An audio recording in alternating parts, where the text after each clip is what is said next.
Shalom Bapak Ibu Saudara-saudari yang terkasih di dalam nama Tuhan kita Yesus Kristus.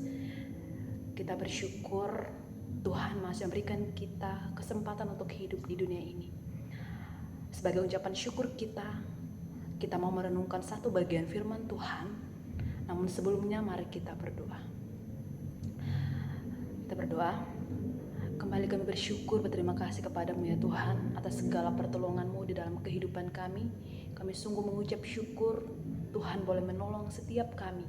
Saat ini kami mau merenungkan firman-Mu, dan biarlah firman-Mu ini Tuhan boleh menjadi kekuatan dasar dalam kehidupan kami.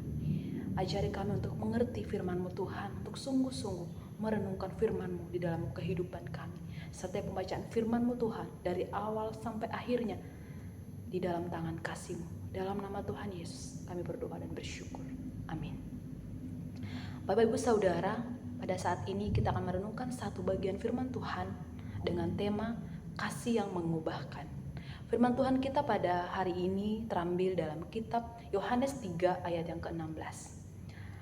Bunyinya, karena begitu besar kasih Allah akan dunia ini, sehingga ia telah mengaruniakan anaknya yang tunggal, supaya setiap orang yang percaya kepadanya tidak binasa, melainkan beroleh hidup yang kekal. Bapak Ibu Saudara, kalau kita perhatikan, dunia ini penuh dengan kata kasih. Ada kasih orang tua, kasih sahabat, kasih pasangan. Namun, kasih manusia itu terbatas.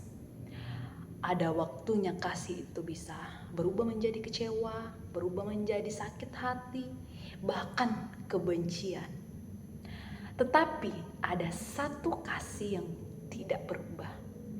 Kasih yang sanggup mengubahkan hidup kita, hidup manusia, yaitu kasih Allah dalam Yesus Kristus.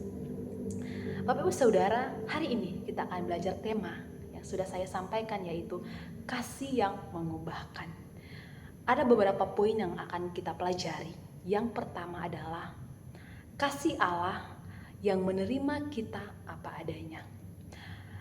Di dalam Yohanes 3 ayat 16 berkata tadi, begitu besar kasih Allah akan dunia ini. Dunia di sini berbicara tentang manusia yang berdosa, yang tidak layak di hadapan Allah. Namun justru kepada dunia yang berdosa, Allah menyatakan kasih-Nya dengan memberikan anaknya yang tunggal. Kasih Allah Bapak Ibu tidak menunggu kita sempurna. Dia menerima kita apa adanya, tetapi tidak membiarkan kita apa adanya. Kasih-Nya mengangkat kita dari dosa menuju kehidupan yang baru. Poin yang kedua adalah kasih Allah yang mengorbankan diri. Bapak Ibu Saudara, kasih sejati selalu ditunjukkan lewat pengorbanan. Allah tidak hanya berkata, "Aku mengasihi," tetapi Ia membuktikannya di kayu salib.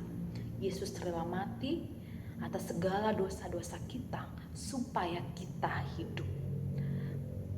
Bapak Ibu Saudara, dunia sering menilai kasih dari apa yang kita dapat. Tetapi kasih Allah ditunjukkan dengan apa yang Allah berikan. Itulah kasih yang mengubahkan. Dari egois menjadi rela memberi. Dari yang mementingkan diri sendiri menjadi peduli kepada sesama. Bapak Ibu Saudara, poin yang ketiga adalah kasih Allah yang memberi hidup baru.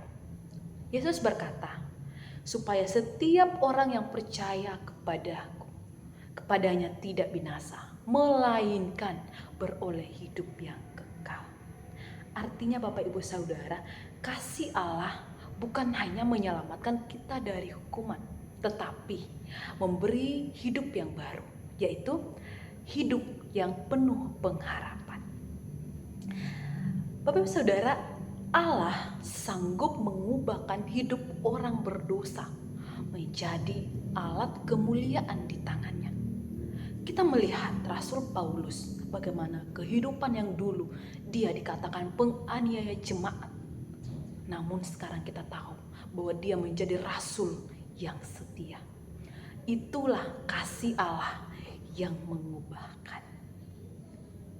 Bapak Ibu Saudara, aplikasi firman Tuhan di dalam kehidupan kita adalah, kalau kita sudah mengalami kasih Allah, biarlah hidup kita juga berubah. Dari orang yang mudah marah menjadi orang yang sabar, karena Tuhan Yesus sendiri juga mengajarkan kita bagaimana harus sabar. Yang kedua adalah dari orang yang sulit mengampuni menjadi orang yang rela mengampuni, memaafkan sesama. Dan yang ketiga adalah dari orang yang hidup hanya untuk dirinya sendiri, mementingkan dirinya sendiri, menjadi orang yang mau melayani Tuhan dan juga sesama. Bapak Saudara, dunia akan tahu ketika kita melakukan hal tersebut bahwa kita murid Kristus, bukan hanya karena penampilan kita, tetapi karena kasih yang nyata dalam kehidupan kita. Bapak Saudara, kasih Allah bukan sekedar teori, tetapi kasih Allah itu nyata, bekerja, dan mengubahkan kita. Pertanyaannya adalah, apakah kita sudah sungguh-sungguh mengalami kasih itu? Kalau sudah, biarlah kasih itu tidak berhenti pada kita, tetapi kasih itu juga mengalir melalui kita, sehingga hidup kita juga menjadi saksi Kristus. Kita mengingat kasih manusia terbatas, tetapi kasih Allah tidak pernah terbatas, dan kasih itulah yang mengubahkan kita. Amin. Demikian pembacaan firman Tuhan kita pada hari ini. Kita akan menutup firman Tuhan ini di dalam doa. Mari kita bersama-sama berdoa. Kita berdoa. Bapa kami yang bertata di dalam kerajaan surga, kami sangat bersyukur Tuhan atas firman-Mu yang kami dengarkan. Dan biarlah firman-Mu Tuhan tidak berlalu begitu saja, tetapi biarlah kami yang mendengar boleh melakukan, mengaplikasikannya di dalam kehidupan kami. Ajari kami Tuhan untuk terus mencintai firman-Mu. Ajari kami untuk melakukan firman-Mu dengan pertolongan Tuhan. Terima kasih buat firman-Mu Tuhan. Kami belajar tentang kasih yang mengubahkan. Biarlah Engkau terus mengubahkan kami. Kasih-Mu terus mengalir dalam kehidupan kami. Kami juga boleh mengalirkan kasih itu dalam kehidupan kami kepada sesama kami. Terima kasih Bapa, berkati kami setiap umat-Mu yang mendengarkan firman-Mu. Biarlah kami diberkati. Hamba-Mu yang terbatas ini yang menyampaikan firman-Mu, biarlah urapan kuasa Roh Kudus-Mu terus memampukan hamba-Mu dalam keterbatasan hamba-Mu ini. Terima kasih Bapa. Ini doa, ini harapan kami. Dalam nama Tuhan Yesus, kami telah berdoa dan bersyukur. Amin. Terima kasih, Tuhan Yesus memberkati. Shalom.